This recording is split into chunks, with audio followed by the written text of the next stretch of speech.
We'll give it one more minute.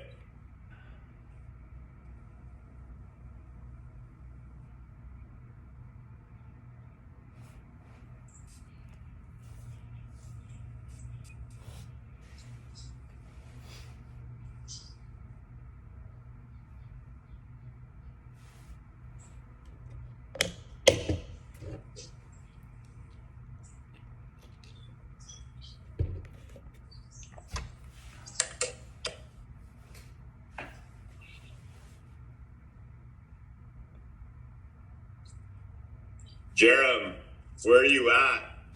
I know you're traveling here. What state are you in? Or have you even started coming over here? You probably just stayed in Utah. He probably can't hear me. All right, we'll get started.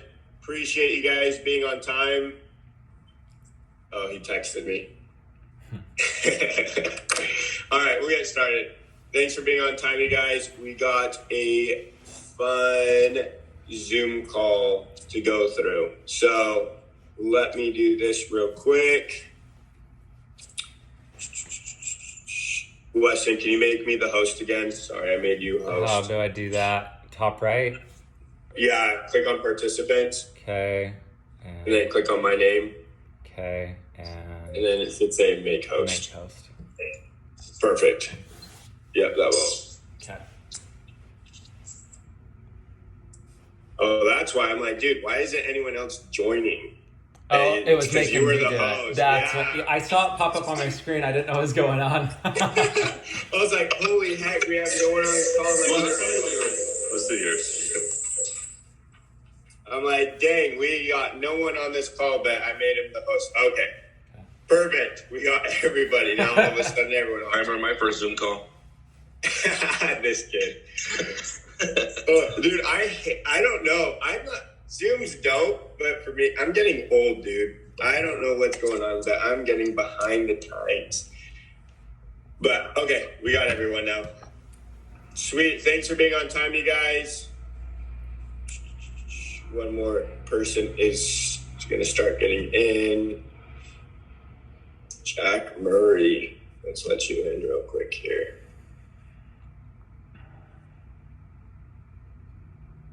Start broadcast. No, we just got Shane on here. Okay, perfect. You guys can see my screen? Weston and someone. Yes. Yep. Okay, perfect. Another day, another dollar. Okay, everyone from Uprise is on my Zoom. Okay, perfect.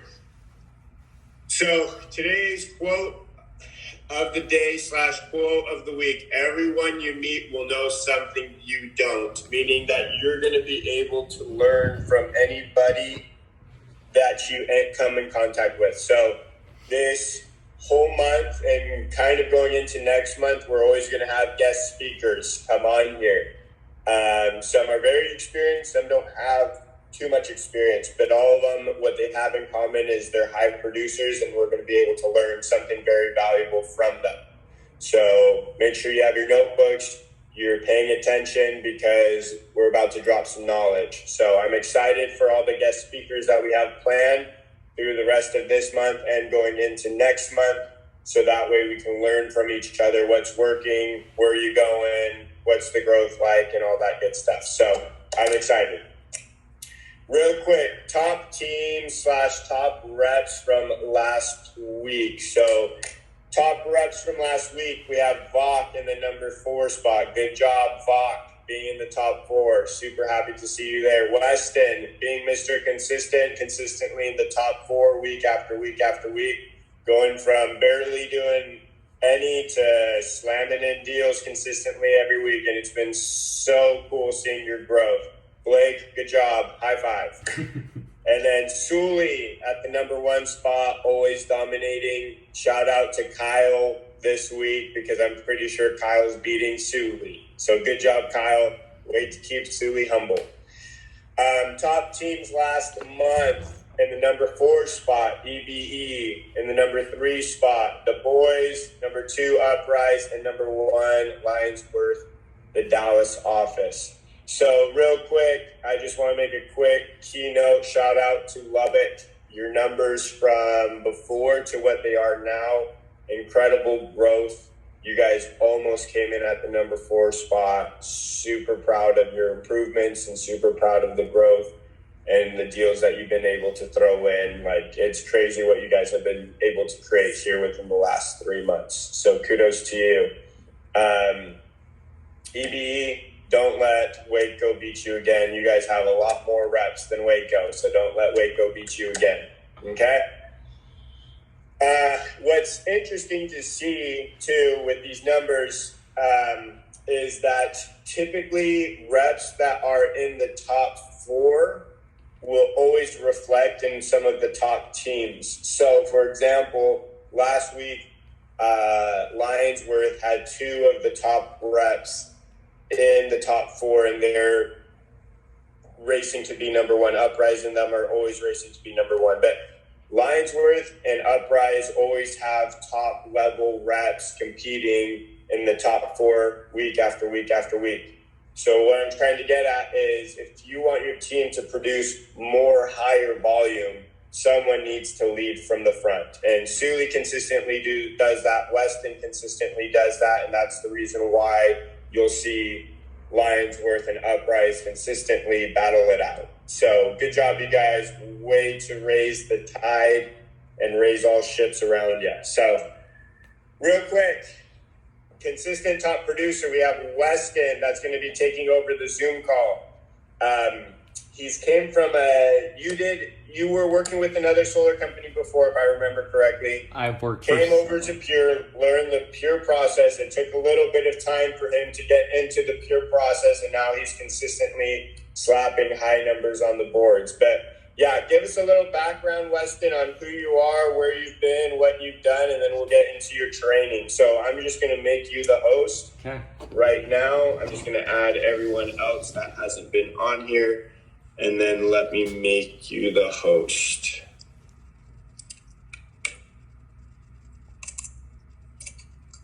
If I can type. All right, Weston, take it away. You should be able to be the host. Okay, so on mine, what do?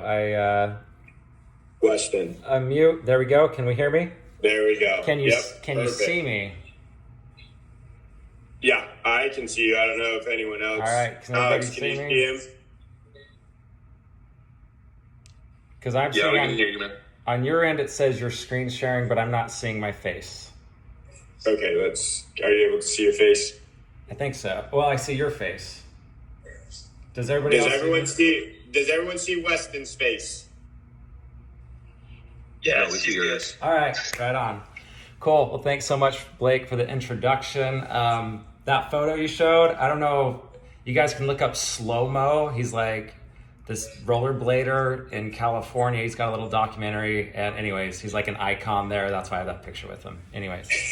So here's a quick background on me. Tavita and Blake have both asked me to talk about growth and opportunity here, opening up markets and things like that. And I think the best way to go about that is just to tell you guys my story. I've been wanting to share this story for some time now, and it's hopefully a story of hope. So here we go.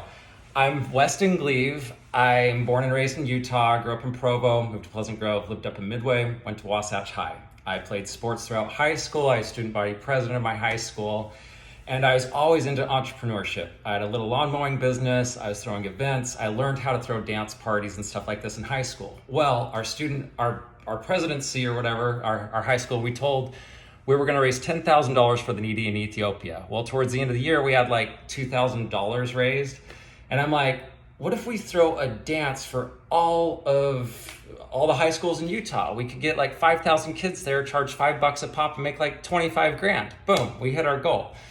So my principal didn't love the idea, but I'm like, what if I just do it? He's like, all right, you can do it. So I go to UVU, I get a hold of people, I go raise money from friends and family members, and I raise $5 grand and I get it going, right? we're at the state championship baseball tournament in St. George, and I'm like counting out flyers to people, and my coach is like, dude, get in the dugout and get in the game. So anyways, I'm like, okay. Anyways, the night of the dance came, we had less than 200 people showed up. So if you do the math, that is not a lot of money. So I lost money on that dance. I made like a couple grand. So now I'm like, great, what do I do? Because now I'm out money and this, that, and the other. So I go to my principal. Well, that's where I got introduced to summer sales. So I'm 18 and my older brother is like, dude, Pinnacle's the security company. You can make great money there. I'm like, cool, I need money because I need to pay off these debts. So I go to some of their rah-rah events and I went and knocked a couple doors. I got super lucky. I sold like my third door. He was like, ADT? Cool, we'll do it. And so I sold it. Anyways, after that, I went to BYU. I served a 2-year LDS mission in Guatemala, got back to BYU, and then I did the whole summer sales thing. I did pest control for a couple summers. Then I switched back. Apex switched to Vivint, did a summer for them. And then I wanted to spend some time in Utah, so I did some inside sales. And anyways, long story short, 2014 is when I started into solar. I started with a company called Legend Solar in Utah. Then I switched to Vivint Solar out in California. It went okay. Then I switched back to Utah. That's when I started to take off in 2015 with a company called Brio. They had a setter closer program and it worked out really well. That's when I started to figure it out. However, install times were a little bit slow, so I started doing a little bit of shopping, right? Started looking at companies and I found a company, they're called Clear Home, and they had everything I was looking for. So I'm there and I was trying to get recruited by someone you all might know. Sam Taggart owns Door to Door Con, right? So he's telling me to come to New Power and I talked to him. I'm like, you guys have good everything, but you don't have the best prices, best quality product, and your install times aren't great. He's like, you're right. So he comes over to Clear, brings his whole team. We grow crazy fast. We couldn't keep up with the growth and it all fell apart within about 3 to 4 months. And that's sometimes what happens. I think that same thing could happen here, but we need to manage the growth, and we'll talk about that in a little bit. So it's just managing everything. Growth won't be the problem. It's going to be managing the growth. That's for sure. So long story short, after that, I was just kind of deflated after that. That was 2016. I had all these hopes and all these dreams of just like, gosh, I know solar is awesome. Where's the best fit? I head back to San Diego. I started a dealer program. I was there. So I was just a dealer. So I was hanging out with my brother. And we weren't doing a ton of deals, but we do a little bit of solar. At the end of that summer, I was out on Ocean Beach, close to where you guys saw that photo. And I saw these guys like living out of their vans and RVs. So I started talking around. I'm like, yo guys, like, how do you like this lifestyle? They're like, it's awesome. I'm like, cool, I think I'm gonna do it. So I did it. I lived out of a van for about 3 years. And in the meantime, I started 2 teeth whitening businesses. I still did solar. You don't need a ton of money to live out of a van. So I would sell a few deals here and there. But there was one time, it was last summer, I was chilling on the beach and I was just unfulfilled. I was like, okay, I'm just chilling. I'm hanging out every day. I need to go find a company again. I need to go find the right fit. I want to grow and progress again. Where is it? So I'm looking at Legacy. I'm looking at Vivint. I'm looking everywhere. And I'm like, what a racket, all of these. I don't want to do that again. So I'm looking. I hear about a company here in Texas. It wasn't Pure at the time. It was called Zenith. And I was like, okay, let me go try them out. So come try them out. Just didn't have the right training, not the right fit. They were seemed like good numbers and everything, but just not the right structure for me. And I kind of butted heads. Well, let's just say this. I felt like a number over there. I didn't feel like a person. I didn't feel like they valued me and things like that. So long story short, there was this Saturday, I called my dad. I'm like, I don't know what to do. I want solar. I want to do this. I just don't know where it's going to be. The next day, I'm at the airport, DFW, there all day, talking. I'm like, I don't even know how to sell Texas and solar. I don't understand this market. Like, I don't get it. I don't get how people are saving money.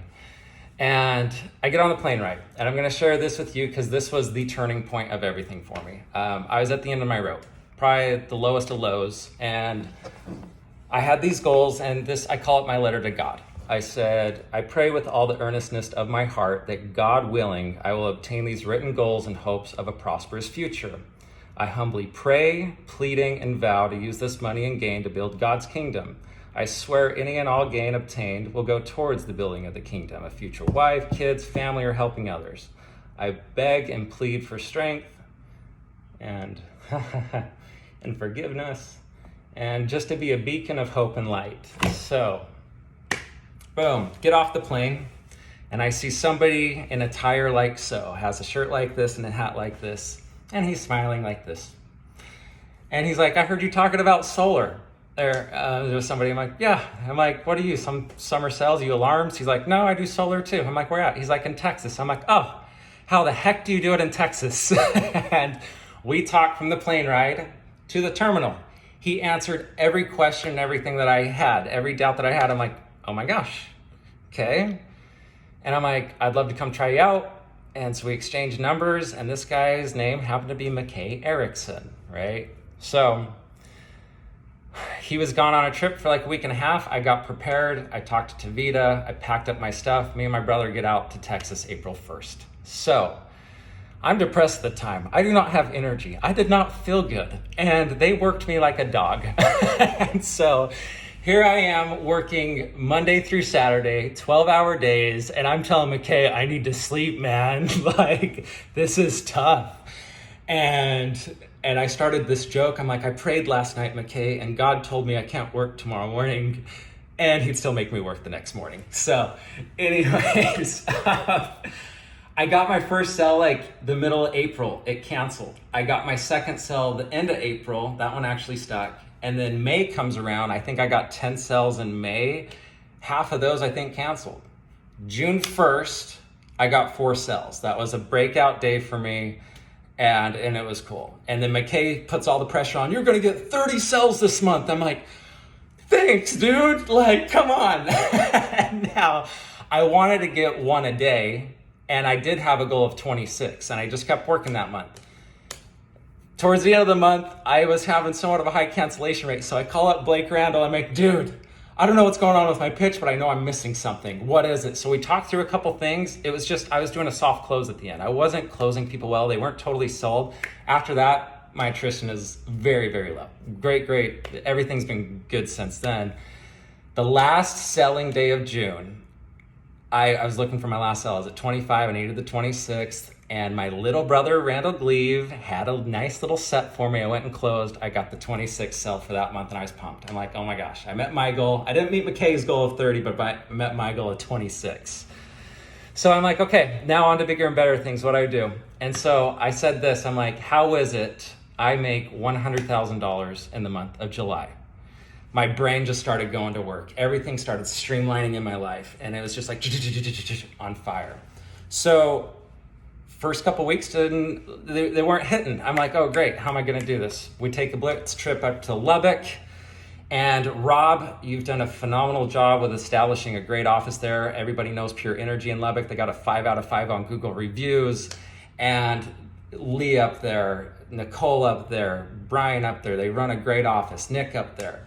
And I was able to see that and be part of that and really grow and do well there. And I was excited for that. And it was awesome. I was able to see something like, I would love to duplicate what these guys do everywhere. So I call up Tavita, I start calling people. I'm like, I want to start opening up markets. And there's been some markets in the work for a while. And I think Abilene's the next place that we're going to open up September 1st. And I'm super excited to be part of it. And it's going to be super, super fun to do so. But long story short, I'm just super grateful for this opportunity. I love this company. I feel empowered here. I feel grateful to be amongst great people like Blake Randall who can train, amongst Tavita. A huge thing for me is I've been burned like many of you guys from companies in the past. Justin Griffith, huge reason I'm here. One of the most honest, cool dudes I've ever met that I'm just like, okay, I trust these guys. I trust Pure. I love our quality of product. I love our service. We're doing everything right. The opportunities here. Texas has endless markets, endless people. It's just, if you want this, it's there. The sky's the limit. There's no limit, really. And that's kind of my story. I was literally at like 0 a couple months ago. I didn't hit my 100K last month, but I definitely made more money last month than I ever have in a year, ever. So that was awesome. And the opportunity's here. So I appreciate you guys for letting me share my story. I don't know if there's any questions or anything like that, but that's where we're at. Perfect. Yeah. What questions do you guys have for Weston? Obviously, he's had a lot of experience. He's worked with several different solar companies. What questions do you guys have for him?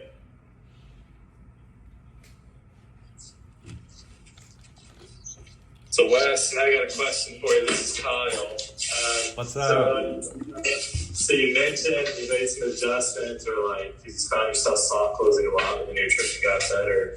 Were you going to speak to that, and what's helped you out? Here was my soft close. I'd get to the end of it, everything was good. And then there was the 5 steps, right? You know, it's here's your cost savings. You have to qualify. Second step is qualifying the home. Third step is permitting. 4-step install. 5-step PTO. And then I would revert back and I'd be like, there's no decision today. In fact, we just get you signed up, you fill out this paperwork. The decision's made after site survey. And that's where we start spending our money. It's like $1,500, but if you want to cancel by then, it's okay. And so they'd sign up and then they'd cancel because they're like, there's a cancellation fee. No, take that out of your pitch. Do not say that. Like, just be like, no, this is a great thing. You're saving money. Here's the steps. Let's get you qualified and move forward. And that was the biggest change. So you just are like assuming a lot more, is what I understand. You just move along. I'm assuming more, but I'm also like, they are sold by the point I'm getting to there. Like, they love the numbers, the savings are there. I don't even guesswork with my numbers anymore. I go exact with everything. I do it in front of them. I show them what kilowatt hours they're using. I show them their exact pricing they're using. I don't do any guesswork personally. And I just go, here's the exact number. Here's your exact savings. Like, you can't even question this. It is what it is. Cool. Oh, I like that. Yeah. And then just to chime in there, I think a lot of the time, and I've seen this across the boards with all other offices, I think a lot of the time, most closers will instantly revert to a soft close to close them and not find out what their true objection is. Where it might be, oh, they need to talk to a family member. Okay, call them up. You know, finding out what their true objection is first is key before fully closing them out. Yeah, there's usually a reason people say when they think about it, there's something unanswered still. You got to figure that out. Yep, 100%. I totally agree with you, Blake. For instance, I had somebody the other day, he was like, I just need to talk to my wife when she gets home. I'm like, just give her a call. It's like, okay. So he calls her. She's like, okay, I'm cool with it. Went through. Yeah. Didn't cancel, I bet. Did not cancel. Everything's There we go. good. Nice. Good question, Kyle. Loved it.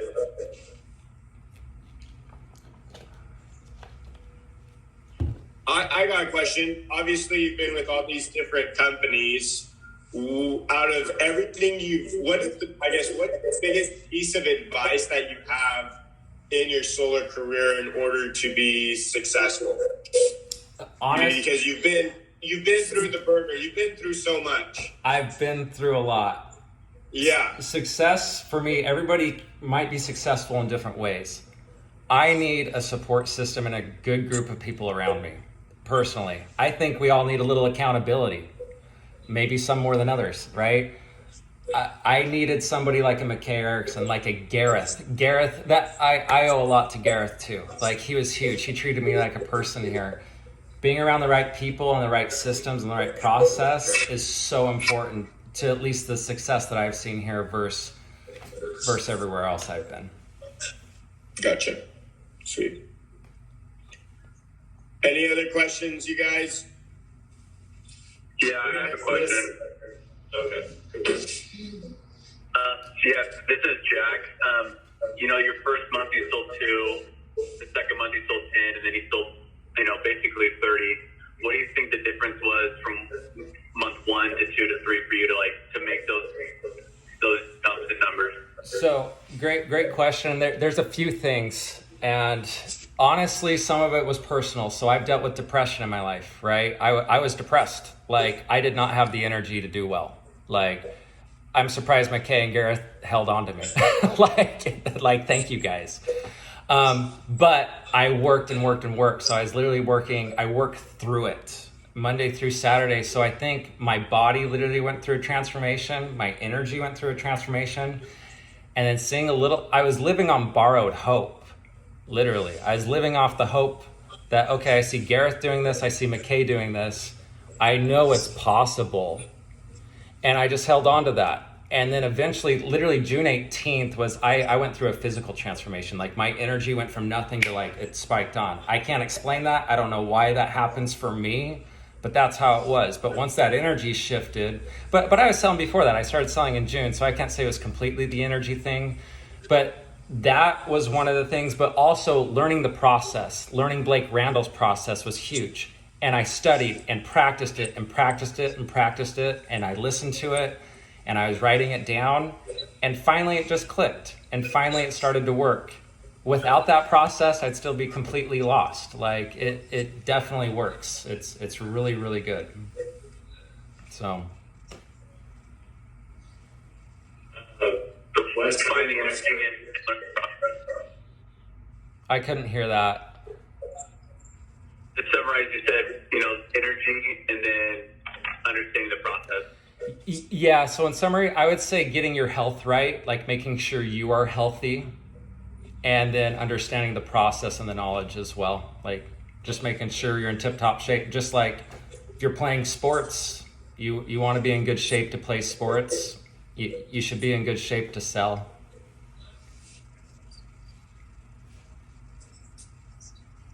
So, Wes, this is Kyle. I got a question. You've been in solar since 2014. Can you tell us, what have you seen the difference in solar in 7 years? What you saw it when you first began to now, as far as your confidence and conviction when you're talking to people now? Because you've had a lot more experience than a lot of us here. Here's the biggest shifts that I've seen in solar. So, for instance, let's take Utah, where I was doing well. The one-to-one credits and things like that aren't existent in Utah anymore. Once so many people go solar, it gets worse and worse and worse. So I'm like, okay, Utah was good. Now it's not great. California, I did it a lot there. Saturation is crazy in California now too. So, and there's certain things that make it not great. So I was looking, where's the next best place? Texas just seems like, holy cow. I even talked to some people here that I haven't even heard about solar yet, but everything is perfect for Texas. So as far as I've seen as the industry goes, it's just the industry hopefully has a lot of good years left in it. I know Texas is the place for it right now, and that's why I'm here. And I think we can all see that. I think other places are still good. I just think Texas is the best, personally. But as far as changes go, quality of product, it's I don't know. I don't know huge changes other than where it's good is where it's good in Texas. It's awesome. It's a great place to be for it. So you can easily then tell people, because you get the concern, what if this gets better? What about technology improvement? You're no, I've seen it in 2014. This is not changing. Right? Technology, panels have hardly gotten better. Yeah, and I say that all the time. The panel isn't getting any better, and it's not going to get way better. That 26% federal tax credit we have right now is awesome. In a year or two from now, you're now paying full price. Technology is not that much better with panels. They might get a little bit bigger in size to give you the power that you need, but they're not getting better. I'm batteries are going to get better, but wait for those for 5 to 10 years or whatever, or whenever we roll out our batteries. But that's the way I roll it out. I wouldn't do a battery right now. Panels are awesome. It's about saving money right now. And then you're one step closer to being self-sufficient. We can just add the batteries down the road. And they're yeah, I agree. And then I move on. That's great. Yeah. Perfect. Any last questions, guys? Thanks for answering all that, Weston. Some golden nuggets for sure. For sure. But, all right. If there's no other questions, thanks, Weston. It's been great. We'll see you guys next week. We'll have another guest speaker. So, thanks, guys. Thanks, Weston. Yeah, thank you, guys. Over to the president.